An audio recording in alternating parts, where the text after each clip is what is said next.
हम जी आज जरा बात करेंगे इंडिया और अमेरिका की। जैसे कि आप जानते ही हैं कि 2+2 मीटिंग हुई है और क्या बात हुई है और उससे क्या चैलेंजेस सामने आए हैं स्पेशली भारत के लिए।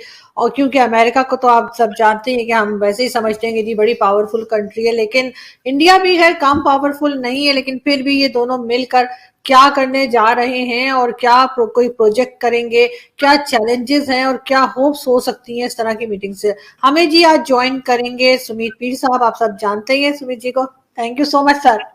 Thank you ma'am, thanks for the invitation.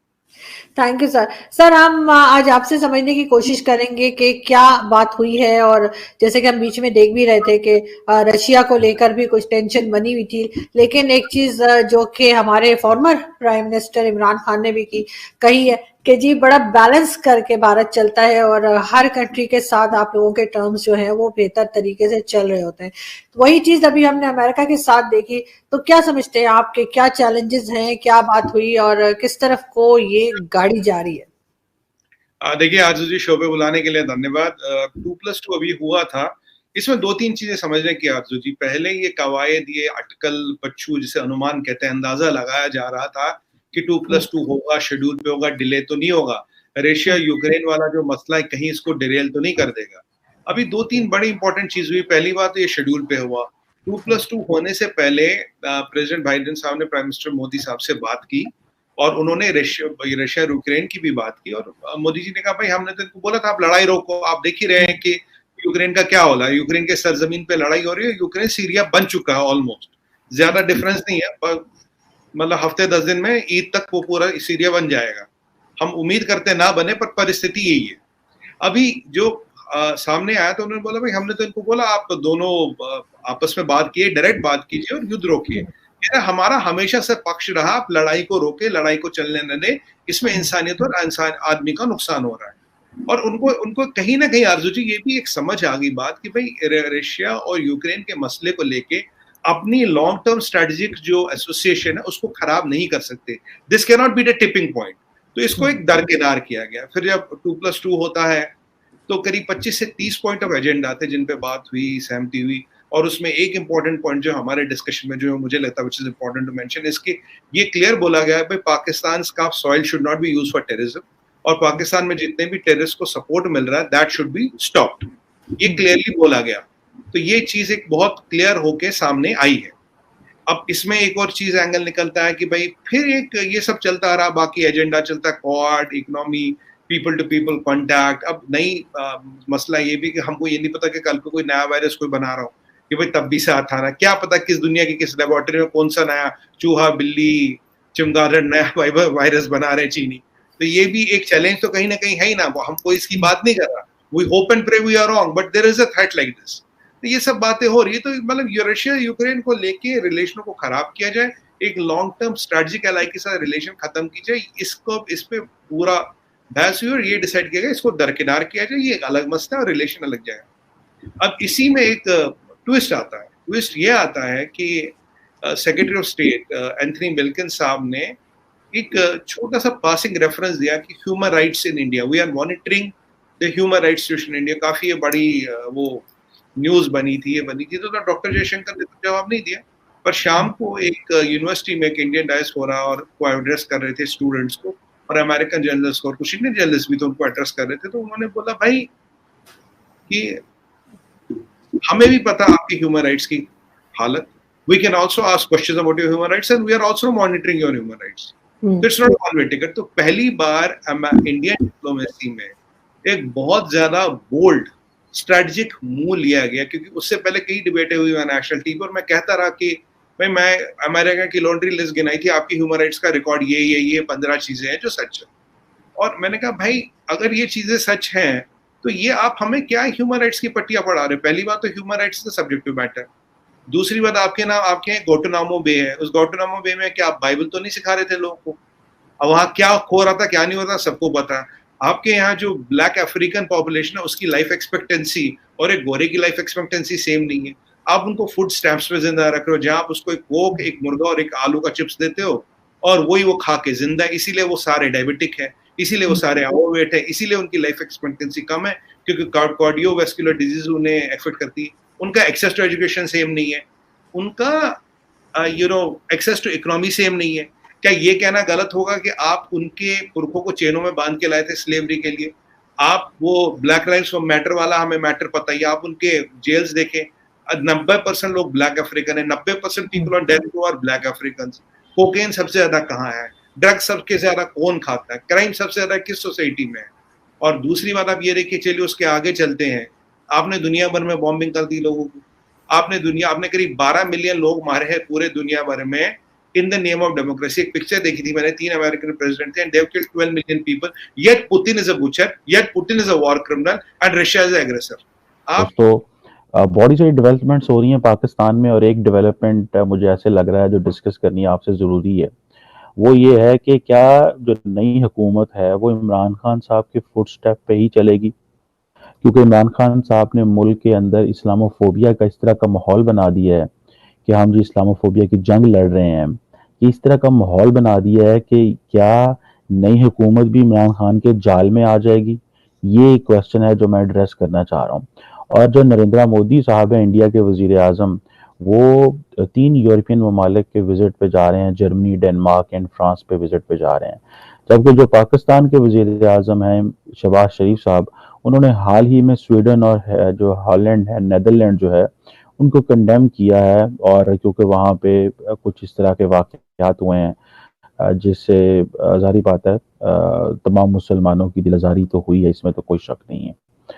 जैसे कि फॉर एग्ज़ाम्पल अगर कुरान पाक को जलाया जाएगा तो बहुत सारे लोग पूरी दुनिया में जो मुसलमान हैं वो फिर चुप तो नहीं बैठेंगे। इस पर ज़ाहिर बात है कुछ ड्यूटीज़ राइट्स जो हैं वो वेस्टर्न ममालिक के भी हैं कि वो दूसरे मज़ाहब की जो सेंसिटिविटीज़ है उनका ख्याल रखा जाए। ये एक बड़ी प्रॉपर डिस्कशन है। लेकिन और मज़े की बात है कि आज ही एक इल्हान उमर, एक American Congress house of representative की मेंबर हैं, उन्होंने इस्लामाबाद में पाकिस्तानी प्राइम मिनिस्टर से भी शायद मुलाकात करनी है, लेकिन वो इमरान खान से भी मुलाकात कर रही हैं और उन्होंने की है।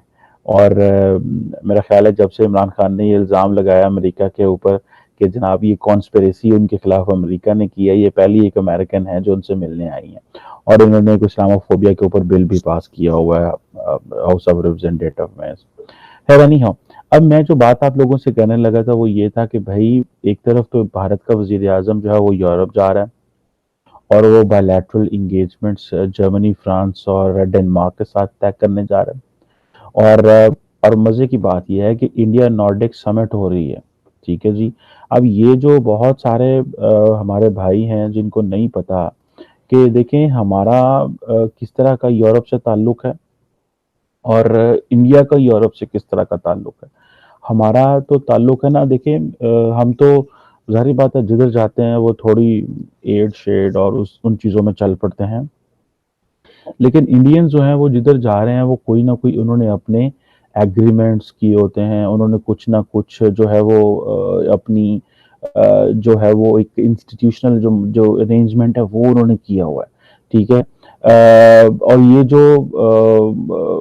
जो नॉर्डिक कंट्रीज हैं, ठीक है जी, ये बेसिकली जिसमें आप देख लें कि डेनमार्क है, फिनलैंड है, आइसलैंड है, नॉर्वे है, स्वीडन है, इनको बेसिकली नॉर्डिक स्टेट्स कहा जाता है।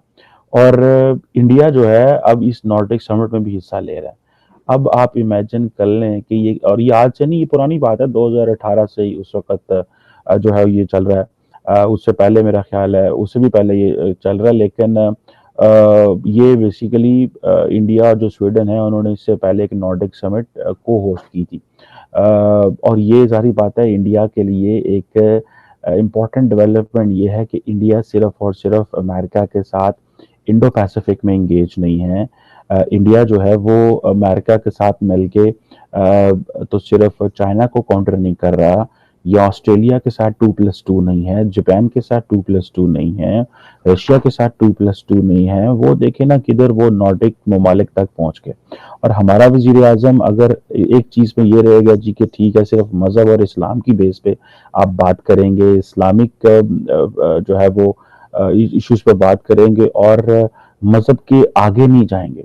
देखिए हमें हमारी जो लीडरशिप है उसको ये सोचना है कि मज़हब से आगे जाना है। जो ताल्लुकात होते हैं दुनिया के ममालिक के वो सिर्फ मजहब की बेस के ऊपर नहीं होते, वो म्यूचुअल रिलेशनशिप जो होता है वो और बहुत सारी चीजों में होता है। आज की डिबेट में बात करेंगे पाकिस्तान के जो इंटरनल प्रॉब्लम्स है इसके, और इसके साथ साथ जो हमारे इर्द गिर्द के ममालिक हैं उनके हमारे ऊपर असरात। यकीनन अगर पाकिस्तान के अंदर कोई चैलेंजेस होते हैं तो उसका ताल्लुक दूसरे ममालिक से भी किसी हद तक होता है, या अगर वहां पे कोई मसाइल होते हैं तो उसका असर हमारे ऊपर भी नजर आता है। जिस तरह आजकल रशिया यूक्रेन की जंग हो रही है तो उसके असरात पूरी दुनिया में देखे जा रहे हैं। मेरे ख्याल में कोई मुल्क भी किसी दूसरे मुल्क से लाताल्लुक नहीं रह सकता।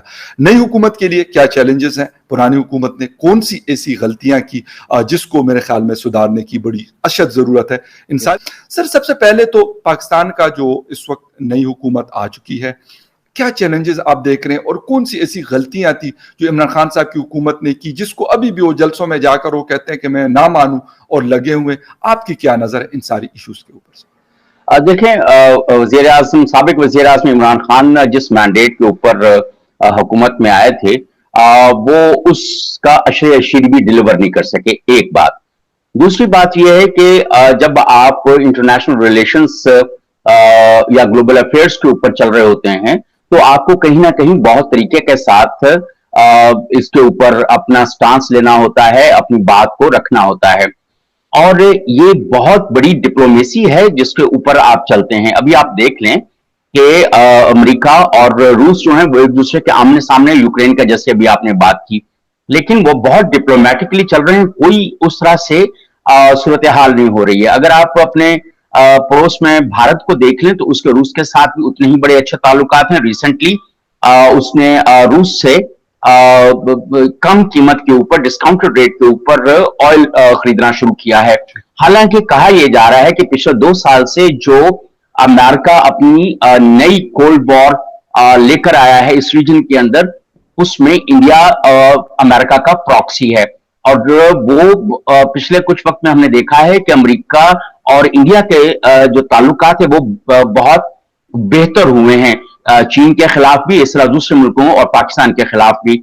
लेकिन इसके बावजूद भारत जो है बड़े मोहतात तरीके के साथ, कोई ललकारा मारे बगैर, बहुत डिप्लोमेटिकली, और आपने देखा होगा कि भारत के चीन के साथ ताल्लुकात जो सरहदी तनाज़े हैं वो आए दिन होते रहते हैं और वो बहुत बड़ी खबर बनते हैं इंटरनेशनल मीडिया के अंदर। लेकिन आपने देखा होगा कि भारत के चीन के साथ ताल्लुकात भी बहुत अच्छे हैं। तो जबकि हम एक तरफ ये सूरत हाल है जो डिप्लोमेसी की सूरत हाल है, दूसरी तरफ अगर हम मोदी सरकार या वजीर आज़म मोदी की अगर हम बात करें तो उनके जो पर्सनल ट्रेट्स हैं या उनकी जो पर्सनल फिलॉसफी ऑफ पॉलिटिक्स है वो बहुत डिफरेंट है उस फॉरेन पॉलिसी से जो वो इस वक्त लेकर चल रहे हैं। तो ये यूं कहा जा सकता है कि आपके जो पर्सनल ट्रेट्स होते हैं, आपकी जो पर्सनल लाइक्स और डिसलाइक्स होती हैं, what ever political philosophy you have, लेकिन जब आप डिप्लोमेसी में जाते हैं, दूसरों के साथ रिलेशंस में जाते हैं, तो आप वहां पर ललकारे नहीं मारते, आप वहां पर नारे नहीं मारते, सुकून के साथ जो आपने चीज करनी होती है बहुत धीमे लहजे में आप वो चीज कर लेते हैं। अब ये इमरान खान साहब के अंदर ऐसी सूरत हाल हमें नजर नहीं आई। जब एक इंटरनेशनल मीडिया के ऊपर बात करते हुए जब उनसे पूछा गया अड्डे देने का मामला अभी बहुत दूर दूर तक ना अमेरिका ने पाकिस्तान से कहा ना कोई कंसिडरेशन के अंदर, और उन्होंने कहा कि एब्सोल्युटली नॉट, हम ये नहीं देंगे। हालांकि अगर मैं वजीर आजम होता फखर साहब, तो मैं ये कहता है कि देखें अभी उन्होंने कोई अड्डे मांगे नहीं है, जब वो मांगेंगे तो फिर हम उस तरह की सूरत हाल को देख के वो कर लेंगे। तो एब्सोल्युटली नॉट कहकर आप ललकारा मार के बाजू का हीरो बन जाते हैं, लेकिन जो बैनुल अक़वामी सफारतकारी के मामलात हैं उसको आप तबाह बर्बाद कर